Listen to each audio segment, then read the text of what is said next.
2018 সালের পর রাজ্যে অটোরিকশা শ্রমিকদের নিয়ে তাল বাহানার খেলায় নেমেছে বর্তমান সরকার। কখনো বলছে মিটার লাগাতে হবে, আবার কখনো বলছে অটোতে গোলাপি রং করতে হবে। অটোরিকশা ড্রাইভারদের প্রতি অরাজকতা চলছে বললেন অমল চক্রবর্তী।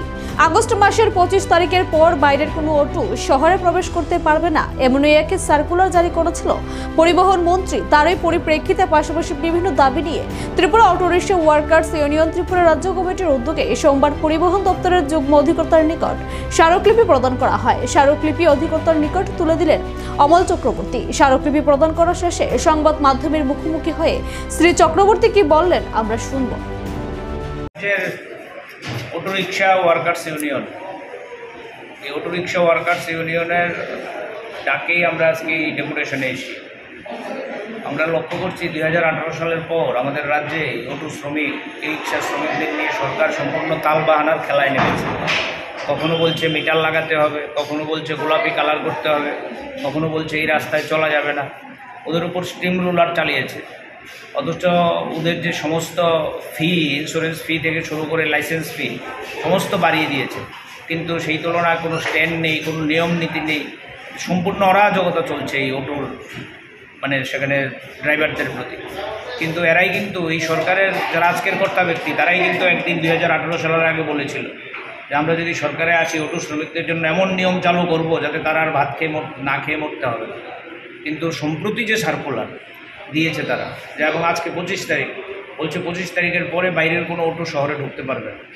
কখনো বলছে মিটার, কখনো বলছে গোলাপি কালার। এ তো নৈরাজ্য। আসলে বাস্তবে কোনটা কার্যকর করবে আমরা বুঝতে পারছি না। তাহলে রানীর বাজার, রেশমবাগানের যাত্রীরা আগরতলা ঢুকতে পারবে না, আমতলির যাত্রীরা আগরতলা ঢুকতে পারবে না। আমাদের রাজ্যে তো পরিবহন ব্যবস্থা বিপর্যস্ত। বামফ্রন্ট সরকারের আমলে যে আপনারা জানেন বাস দিয়েছিল এই যে জওহরলাল নেহরু রিনিউয়াল মিশনের প্রকল্পে, সেই বাসগুলো তো আজকে চলছে না। কোনো টাউন বাস সার্ভিস নেই, টিআরটিসির সার্ভিস নেই। তাহলে গ্রামের মানুষ কী দোষ করলো? তারা কি করে আসবে ডাক্তারের কাছে, কি করে আসবে সেখানে প্রাইভেট টিউটরের কাছে, কি করে আসবে আত্মীয় স্বজনের বাড়ি? সবটা একটা স্পষ্টীকরণ দরকার। ইউনিয়ন, আমাদের রাজ্যের সবচেয়ে বড় union Tripura autorickshaw workers union, সম্পাদক সভাপতি ওনারা এখানে আছেন, ওনারা জানেন না এরকম একটা সার্কুলার হয়ে গেল।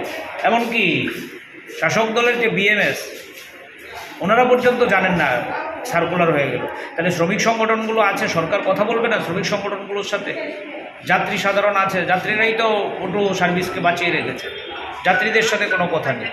আগরতলার বিশেষজ্ঞ অনেক ধরনের মানুষ আছে এই ক্ষেত্রে, তাদের সাথে কথা বলা যেত। রাজ্যের প্রাক্তন পরিবহন মন্ত্রী থেকে শুরু করে অন্য যারা বিভিন্ন সময় পরিবহন দপ্তর চালিয়েছে রিটায়ার্ড, তাদের সাথে কথা বলা যেত না।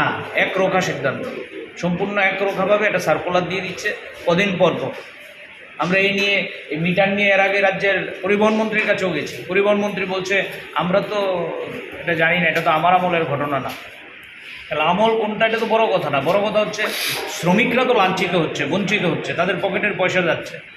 এর বিরুদ্ধে আমরা আজকে এসেছি। আমাদের জয়েন্ট ট্রান্সপোর্ট কমিশনার প্রদীপবাবু যিনি আছেন, ওনার কাছে আমরা ডেপুটেশনে মিলিত হয়েছিলাম, ওনাকে স্মারকলিপি দিয়েছি। উনি বলেছেন এটা সেক্রেটারিয়েট থেকে নিয়ন্ত্রিত হয়, সেখানে কথা বলবেন এবং আমরা আবেদন করব অবিলম্বে এই যে নির্দেশিকা, যেটা শ্রমিক এবং যাত্রীদের পেটে লাথি মারবে, যাত্রীদেরকে সেখানে অসুবিধায় ফেলবে, এই কালো সার্কুলার বাতিল করে সমস্ত অংশের মানুষের সাথে কথা বলেই সর্বজনগ্রাহ্য একটা সিদ্ধান্ত যাতে নিতে পারে, এই কারণে আমরা আজকে এখানে এসেছি।